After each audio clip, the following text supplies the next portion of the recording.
Bebeğinizin öksürüğü mü var? İşte uzmanların önerdiği etkili yöntemler 1. Melisa buharı. Düşük yoğunlukta demlediğiniz melisa, limon balm buharını bebeğinizin bulunduğu odaya yayarak solunumunu rahatlatın. 2.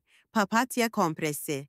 Ilık papatya demlemesinden hazırlanan bez kompresini bebeğinizin göğsüne nazikçe uygulayın. Bu yöntem iltihabı azaltır ve öksürüğü yatıştırır. 3. Yatak pozisyonu. Uyku sırasında bebeğin başını hafif yükselterek postnazal akıntıyı azaltın. Bilinçli ebeveynlik için bizi takip etmeyi unutmayın. Hoşça kalın.